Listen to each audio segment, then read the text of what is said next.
В Македонија, од мој личен опит ви казвам, в Македонија постои силно верување дека две нешта ще се случат. Некој ще ја заврне вратот на Българија и ще ја принуди да не признае така како искаме ние, или на крајот Българија ще попусне под притисокот наш или на големите сили.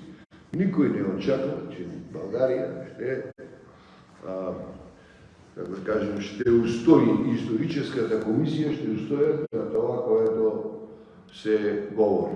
Те очакват, че историческата комисија од българската страна сама ще се растури, ще подпише всичко и им каже, еве ви, јас си, да не кажам да го правите и така. В Македонија постојат илузии, меѓу нас илузии на кратка памет и на кратка логика. Постои едно българско-русофилско крило. Не се само левица. Значи, јас имам некои подалечни членови на семејството, които се така малку русофија. И те ми казват мене, какви ти се тие статии с тие простачки изјави там, каза слава Украини, каква Украина, това не съществува, тие се всички руси. Казвам, добре, оставете, војна се води, треба да се води. Путин треба да влезе и да ги избрише. След това Путин ще влезе в Българија, ще ги избрише и след това и ние заедно с българите ще бъдеме българи. Падот на Българија и влизањето, па викам, Путин нема да запре до Софија, Путин ще оди до албанските планини. Па нека дојде, вика, българи ще бъдеме, вика, Гаулайтер ќе ви биде Красимир Каракачанов, па да ви видим тогава. Казва, ние искаме да командвате, ако искате да командвате, треба да се борите, това е проблемот и на Зеленски.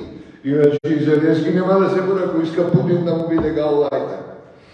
И постои едно абсолютно недоразбирање, а македонската преса, македонските медии, телевизиите и порталите жестоко ја водат тая кампања антибългарска, во која ги замесват русите, руснаците, кај вас да се каже русите се тие с руса коса, ако да се каже руснаците се... Така е, така е.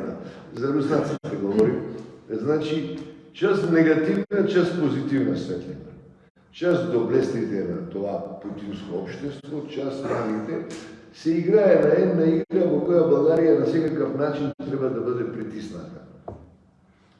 Мислим, че тој пат тая политика нема да успее.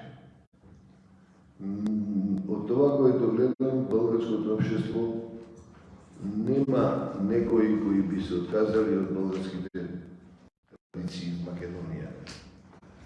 Да, има хора, които те не обичат президента, некои не обичат премиера, аз, например, не обичам премиера, но това е мој проблем.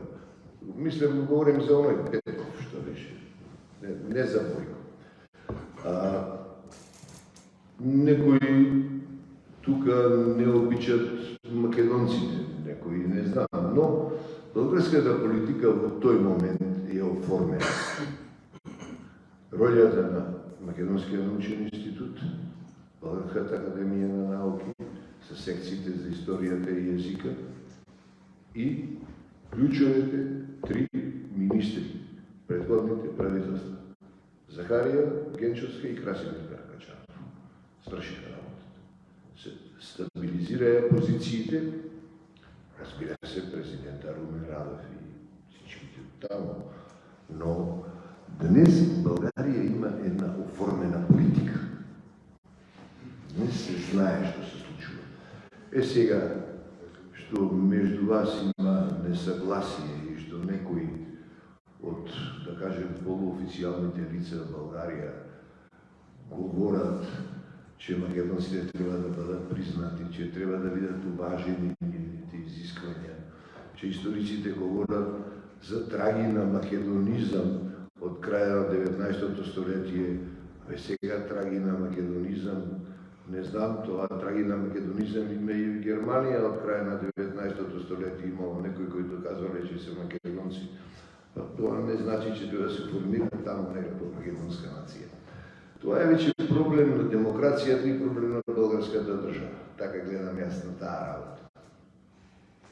мислам, че позицијата е релативно солидна. Аз сам лично доволен. Мојот живот до сега никога не сам бил подоволен и како там малце ме подиграват тие в Скопје некои кои ти дадат од журналистите и дипломатите. Как се казва господин Гребенаров, никога не е било подобре од колкото е сега. Никога не е било македонските българските отношенија подобре, така се му казали на господин Гребенаров, че така аз говорим публично. Јас казвам, че никога не е било подобре. Ова е далеку подобре од отношенијата кога Тодор Живков прима делегацијата с Крстен Црвенковски и тие се држат и Добри Воевидич там и тие се држат нахално и нахалстват и му говорат глупости и българската дипломација молчи.